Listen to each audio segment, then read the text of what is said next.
La Bible du semeur. Proverbs chapter tries. Un fils sage tient compte de l'éducation qu'il a reçue de son père. Mais le moqueur n'accepte jamais les reproches. Grâce à ses paroles, on peut se nourrir de bonnes choses. Mais les traîtres n'ont d'appétit que pour la violence. Qui veille sur ses paroles préserve sa vie. Mais celui qui ouvre grand la bouche court à sa ruine. Le paresseux éprouve des désirs mais n'arrive à rien. Alors que les aspirations des gens actifs seront comblées. Le juste déteste les mensonges. Mais le méchant répand la honte et la confusion. Agir avec droiture est une protection pour l'homme intègre. Mais la méchanceté a même un effet subversif sur le péché. Tel joue aux riches et n'a rien du tout. Tel autre fait le pauvre et possède de grands biens. La fortune du riche sert de rançon pour sa vie. Mais le pauvre n'entend pas de menace. Les justes rayonnent comme une lumière source de joie. La lampe des méchants est sur le point de s'éteindre. Toutes les querelles proviennent de l'orgueil. Mais la sagesse accompagne ceux qui acceptent les conseils. Une richesse acquise par des moyens douteux se dissipe. Amassée peu à peu, elle se multiplie. Un espoir différé rend le cœur malade. Un désir exaucé est comme un arbre de vie. Qui méprise la parole le paiera. Mais qui respecte le précepte en sera récompensé. L'enseignement du sage est une source de vie. Il fait éviter les pièges de la mort. Une raison saine procure la faveur. Mais le chemin des traîtres est rude. Tout homme avisé agit en connaissance de cause, mais l'insensé fait étalage de sa sottise. Un messager infidèle tombera dans le malheur. Mais un envoyé fidèle apporte la guérison. Qui ne veut pas se laisser corriger tombera dans la misère et la honte. Mais celui qui accepte d'être repris sera honoré. Il est agréable de voir ses désirs réalisés. Mais les insensés ont horreur de se détourner du mal. Qui fréquente les sages deviendra sage. Mais qui fraie avec les insensés va au-devant du malheur. Le malheur poursuit les pécheurs. Mais le bonheur récompense les justes. Ce que l'homme de bien laisse derrière lui passe aux enfants de ses enfants. Mais la fortune du pécheur est mise en réserve pour le juste. Le champ défriché du pauvre lui procure des vivres en abondance. Mais l'injustice les détruit. Qui refuse de châtier son fils ne l'aime pas. Qui l'aime le corrigera de bonne heure. Le juste mange et il est rassasié. Mais les méchants sont affamés. Psaume du chapitre 61 à 65. Psaume 61. Abrite-moi sous ton aile. Au chef de chœur. Un psaume de David à chanter avec accompagnement d'instruments à cordes. Entends mon cri, ô Dieu. Écoute ma prière. Des confins de la terre, je fais appel à toi, car je suis abattu. Conduis-moi au rocher que je ne puis atteindre. Car tu es pour moi un refuge. Une tour forte face à mes ennemis. Je voudrais demeurer pour toujours dans ta tente. Me réfugier, bien caché, sous tes ailes. Oui, ô Dieu, mes souhaits, tu les as exaucés. Et tu m'as accordé la part que tu réserves à ceux qui te craignent. Ajoute de longs jours aux jours de notre roi. Et que ces années couvrent plusieurs générations. Qu'il siège pour toujours sous le regard de Dieu. Ordonne à ton amour, à ta fidélité, de prendre soin de lui. Alors je chanterai sans cesse en ton honneur. J'accomplirai mes vœux jour après jour. Psaume 62. En Dieu mon âme est tranquille. Au chef de chœur, à Yédoutoun. Un psaume de David. Pour sûr, c'est à Dieu seul que, dans le calme, je me remets. Mon salut vient de lui. Pour sûr, lui seul est mon rocher et mon sauveur. Il est ma forteresse, je ne serai pas ébranlé.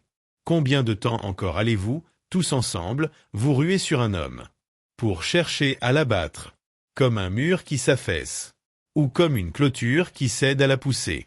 Oui, eux, ils forment des projets pour le précipiter de son poste élevé. Ils aiment le mensonge.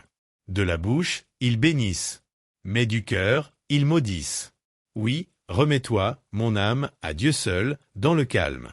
Mon espoir vient de lui. Pour sûr, lui seul est mon rocher et mon sauveur. Ma forteresse, je ne serai pas ébranlé. De Dieu dépendent mon salut et ma gloire. Mon rocher fortifié, mon refuge est en Dieu. Vous, les gens de mon peuple, ayez confiance en lui en toutes circonstances. Ouvrez-lui votre cœur. Dieu est notre refuge. Oui, les êtres humains sont un souffle qui passe. Les hommes, tous ensemble, ne sont que déception. Placés sur la balance, ils pèseraient. À eux tous moins que rien. Ne comptez pas sur le gain obtenu par extorsion. Ne placez pas un espoir illusoire dans les biens mal acquis. See la fortune augment. N'y attachez pas votre cœur. Dieu a dit une chose. Et il l'a répétée, et je l'ai entendue. La puissance est à Dieu. Et c'est aussi, Seigneur, en ta personne, que la bonté réside. Car tu rends à chacun selon ce qu'il a fait. Psaume 63. Ton amour vaut mieux que la vie. Psaume de David, lorsqu'il était dans le désert de Juda. Ô Dieu, tu es mon Dieu. C'est toi que je recherche. Mon âme a soif de toi. Mon corps même ne cesse de languir après toi. Comme une terre aride, desséchée et sans eau. C'est pourquoi, dans ton sanctuaire, je te contemple, considérant ta puissance et ta gloire. Car ton amour vaut bien mieux que la vie. Aussi mes lèvres chantent sans cesse tes louanges. Oui, je veux te bénir tout au long de ma vie. Je lèverai les mains pour m'adresser à toi. Mon cœur sera comblé comme, en un bon festin, le corps se rassasie de mets gras succulents. Et je crierai de joie en disant tes louanges. Lorsque je suis couché, mes pensées vont vers toi. Je médite sur toi tout au long de la nuit. Oui, tu m'accordes ton secours. Je suis dans l'allégresse à l'ombre de tes ailes. Je demeure attaché fidèlement à toi. De ta main agissante, tu me soutiens. Qu'ils aillent à leur perte, ceux qui veulent ma mort. Et qu'ils descendent au tréfonds de l'abîme. Qu'ils soient livrés au tranchant de l'épée. Que leur corps soit donné en pâture au chacal. Mais le roi trouvera en Dieu la source de sa joie. Ceux qui, dans leur serment, prennent Dieu à témoin s'en féliciteront. Tandis que les menteurs auront la bouche close. Psaume 64. Protégez-moi. Au chef de chœur. Psaume de David. Ô Dieu, écoute ma voix plaintive. Protège-moi d'un ennemi qui me fait peur. Et mets-moi à l'abri des complots des méchants. De la troupe tumultueuse de malfaisants. Comme une épée, leur langue est aiguisée. Et ils décochent leurs propos venimeux comme des flèches. Ils tirent depuis leur cachette sur l'innocent. Ils le visent soudain, sans éprouver la moindre crainte. Ils s'enhardissent pour de mauvais desseins. Ils se concertent pour bien cacher leurs pièges. En se disant, qui s'en apercevra? Chacun combine des mauvais coups. Nous voici prêts. Notre plan est au point. Oui, la pensée intime, le cœur de l'homme est un gouffre profond. Mais Dieu leur lance soudain des flèches. Ils sont frappés. Leur propre langue cause leur chute. En les voyant, chacun secoue la tête. Et tous les hommes sont pris de crainte. Et ils proclament l'œuvre de Dieu, en tirant la leçon de ses actions. Quand l'Éternel, le juste trouve sa joie et son refuge. Et tous les hommes au cœur droit s'en féliciteront. Psaume 65. Tu nous donnes l'abondance. Au chef de chœur. Un psaume de David. Cantique. Compter sur toi, dans la quiétude, c'est la louange que nous t'offrons, Dieu, en Sion. Et les vœux que nous t'avons faits, nous les accomplirons. Toi qui écoutes les prières. Tout le monde viendra vers toi. Le poids des fautes pèse sur moi, il est trop lourd. Mais tu pardonnes tous nos péchés. Heureux celui que tu choisis pour l'inviter auprès de toi. À demeurer dans tes parvis. Nous y serons comblés des bienfaits de ton temple. Et de la sainteté de ton palais. Dans ta justice, tu nous réponds. Par des interventions terribles, ô Dieu sauveur. Toi en qui mettent leur espoir les hommes jusqu'aux confins de la terre, jusqu'au-delà des mers. Par son pouvoir, il établit fermement les montagnes. Il est revêtu de puissance. Il calme le fracas des mers, tout le mugissement de leurs vagues. Et les peuples tumultueux. Ceux qui habitent au bout du monde sont saisis d'une grande crainte en voyant tes prodiges. Tu fais crier de joie le levant, le couchant. Tu prends soin de la terre et tu l'abreuves. Tu la combles d'abondantes richesses. Dieu, ton ruisseau est rempli d'eau. Fertilisant ainsi la terre, tu fais pousser le blé pour les humains. Tu fais regorger d'eau tous ces sillons. Tu aplanus ses mots. Tu l'amollis par les averses, et tu bénis ceux qui y germent. Tu couronnes l'année de tes bienfaits.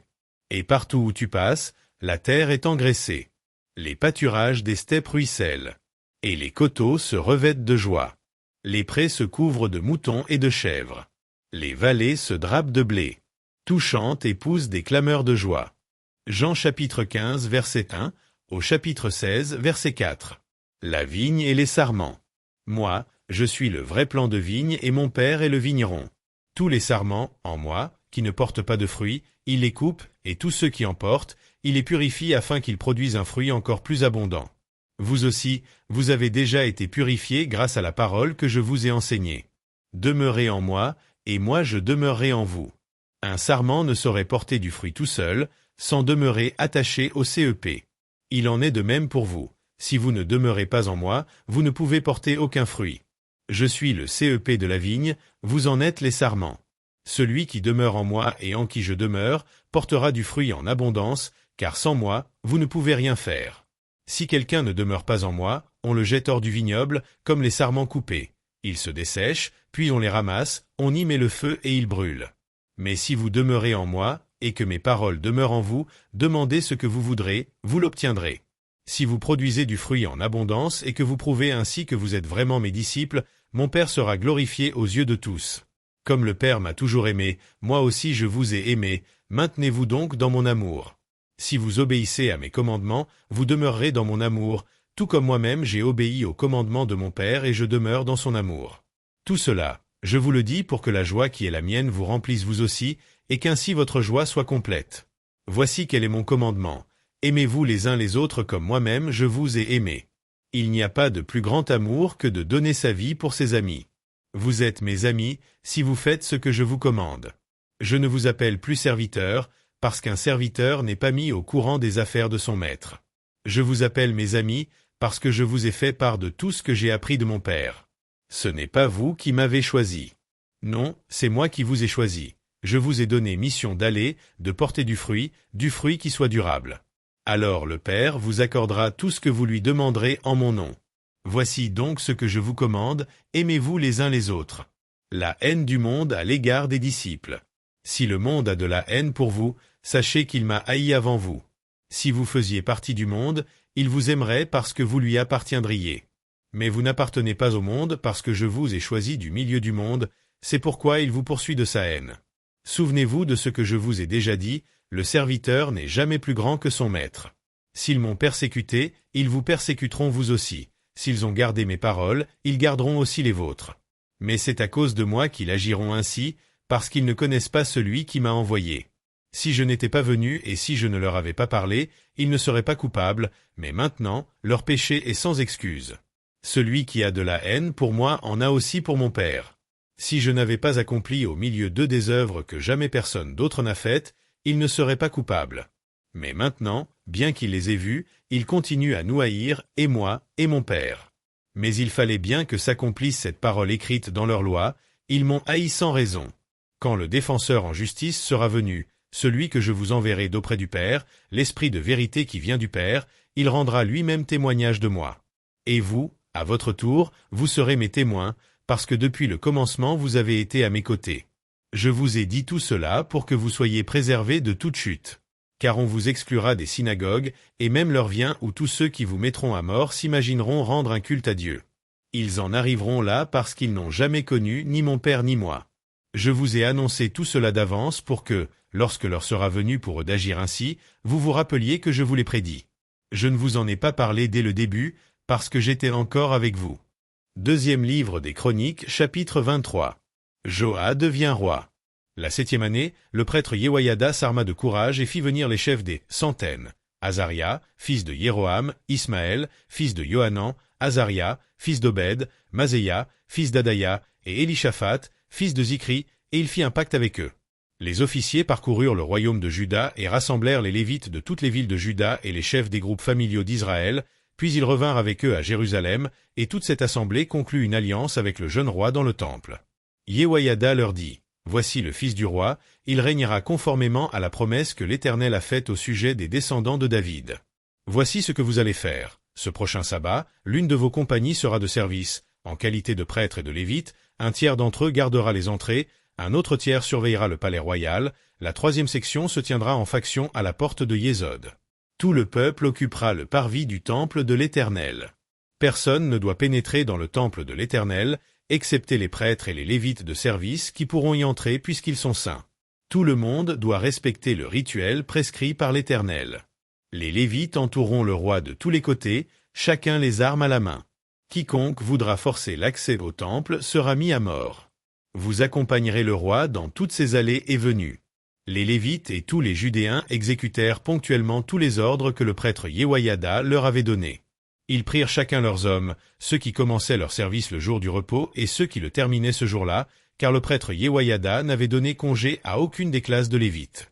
Le prêtre Yehoyada remit au chef de centaines les lances ainsi que les grands et les petits boucliers du roi David qui se trouvaient dans le temple.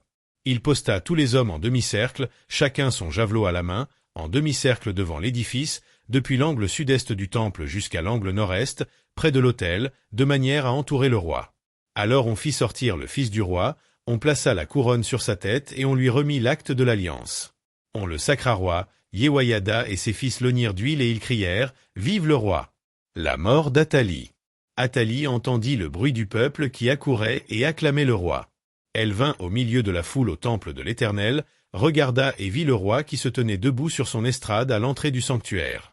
Il était entouré des capitaines de la garde et des joueurs de trompettes. Toute la population exultait de joie tandis qu'on sonnait des trompettes et que les musiciens, accompagnés de leurs instruments, dirigeaient les chants de louanges. À ce spectacle, Athalie déchira ses vêtements et dit « C'est un complot. C'est un complot. » Alors le prêtre Yehoyada fit avancer les chefs de centaines, qui commandaient l'armée et leur ordonna « Faites-la sortir de l'enceinte du temple entre les rangs. Et si quelqu'un la suit, qu'il soit mis à mort. Car, dit le prêtre, ne la mettez pas à mort dans l'enceinte du temple de l'Éternel. » Ils s'emparèrent donc d'Athalie et la menèrent vers le palais royal par l'entrée de la porte des chevaux, c'est là qu'ils la mirent à mort. Joas monte sur le trône. Yehoyada conclut entre lui, tout le peuple et le roi une alliance qui les engageait à être le peuple de l'Éternel. Toute la population se rendit au temple de Baal et le démolit. On mit en pièces ses autels et ses statues, et l'on tua devant les autels Mathan, le prêtre de Baal. Yehoyada confia la surveillance du temple de l'Éternel aux prêtres lévites que David avait répartis pour le service du temple de l'Éternel, afin d'offrir des holocaustes à l'Éternel, conformément aux prescriptions de la loi de Moïse, dans la joie, et en chantant les cantiques composés par David.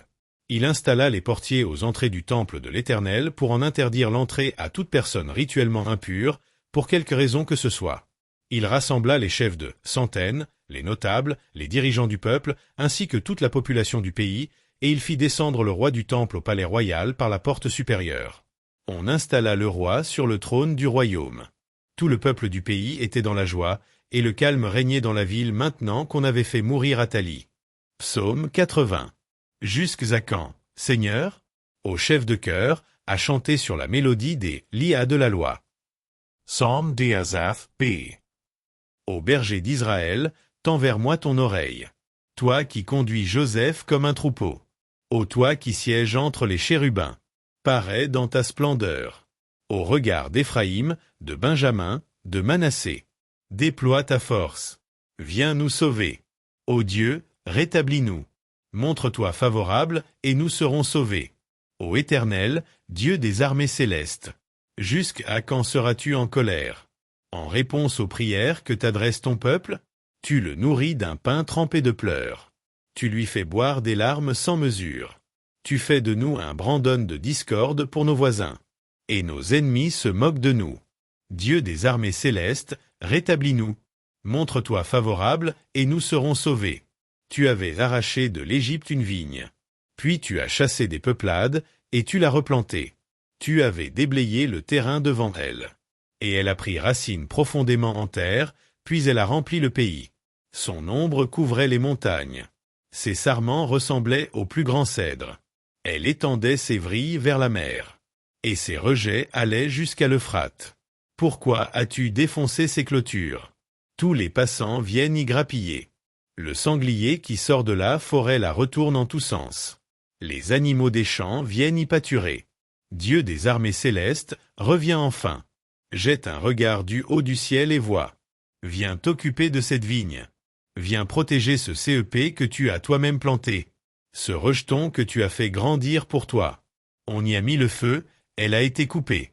Que sous l'effet de ta colère les ennemis périssent. Protège l'homme qui se tient à ta droite. Cet homme que pour ton service tu as fortifié. Et, jamais plus, nous ne te quitterons. Fais-nous revivre et nous t'invoquerons. Ô Éternel, Dieu des armées célestes, rétablis-nous.